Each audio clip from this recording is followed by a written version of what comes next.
자, 이제 여러분들은 포피를 막 잘라도 되는 것은 아니라는 사실 정도는 알게 되셨을 겁니다. 이렇게 대한비뇨기과 개원의사에 현재는 대한비뇨의학과 의사로 이름이 바뀌었습니다. 이렇게 대한비뇨의학과 의사회가 이런 광고 문구들을 만들어서 적극적으로 홍보를 했습니다. 그러다 보니까 수많은 이런 포경수술 광고가 난무했고요.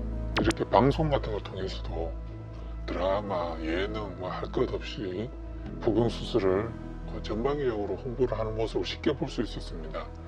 불과 2022년도에도 이렇게 온 가족이 보는 공중파 방송의 예능 프로그램에서 중학생, 남학생을 반강제적으로 거의 포경수술을 시켰죠. 그래서 많은 논란이 되기도 했었습니다. 우리나라는 포경수술을 대부분 개원비뇨기과에서 합니다. 제가 개원비뇨기과를 대표하는 대한비뇨의학과 의사의 사이트를 가봤습니다. 요즘엔 포경수술에 대한 비난을 의식해서인지 직접적인 포경수술에 대한 홍보는 보이지 않았습니다. 예전에는 메인 페이지부터 포경수술을 홍보하고 있었습니다. 예전에 제가 캡처한 대한비뇨기과 개원의사의 내용을 직접 보시죠. 포경수술은 꼭 해야 하나요?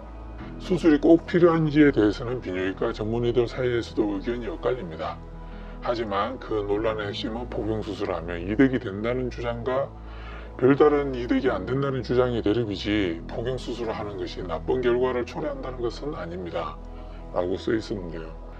오른쪽에 포바연의 반박글입니다. 우리나라 비뇨기과 선생님들의 의견은 그런 것 같습니다. 지금도 전문의 시험 공부를 할 때 포경수술의 장점만을 외운다고 하니까요. 이렇게 포경수술이 나쁜 결과를 초래한다는 연구 결과도 수없이 많이 있습니다. 근데 어떻게 저런 식의 단정적인 표현을 쓰는지 저는 이해를 할 수가 없습니다. 포경수술에 대한 신앙 같은 믿음을 가지고 있어서 본인들이 보고 싶은 것만 보기 때문이 아닐까요? 또 이런 부분도 있습니다. 일부에서 포경수술이 성기능을 떨어뜨린다는 주장을 하지만 이는 터무니없는 주장으로 오히려 포경수술을 받은 사람에게 성기능 장애가 적다는 보고가 일반적입니다. 포경수술이 이점이 있을 거라고 종교적인 믿음을 가진 분들의 관점으로는 터무니없는 주장일지 모르겠습니다. 하지만 정작 터무니없는 주장은 포경수술 신봉론자들이 해오지 않으셨던가요? 간질이나 사지마비 등 만병통치수술처럼 홍보하는 터무니없는 주장을 엉터리라고 밝혀낸 사람들이 바로 저희 같은 포경수술을 반대하는 인텍티비스트들입니다. 인텍티비스트는 포경수술을 반대하는 사람들을 뜻하는 단어입니다. 정리하면 포경수술에서 손해볼 것은 없다는 것이지요. 포경수술을 한 경우에 성기를 깨끗이 관리하기 쉬워진다는 것은 누구나 인정하는 분명한 장점입니다. 라고 되어 있었고요. 거기에 대해서 저희는 사람들은 자신이 보고 싶고 믿고 싶은 것만 보게 된다는 말은 진리인가 보군요. 손해볼 것이 없다는 말은 이거를 쓰신 개인이나 단체의 의견이라고 명시해 줄 것을 강력하게 요구합니다. 생식기 위생관리가 얼마나 쉬운지 자세히 설명할 것입니다. 이런 걸 분명한 장점이라고 주장을 하다니, 그렇다면 여성에서도 소음순을 몽땅 잘라대면 성기를 깨끗이 관리하기 쉬워지니까 그럼 여성들도 할례나 소음술 절제술을 무조건 해야 합니까? 라고 반문하고 싶습니다. 얼마 전에 포바연은 국내외의 여러 전문가들과 함께 국제 심포지엄을 했습니다.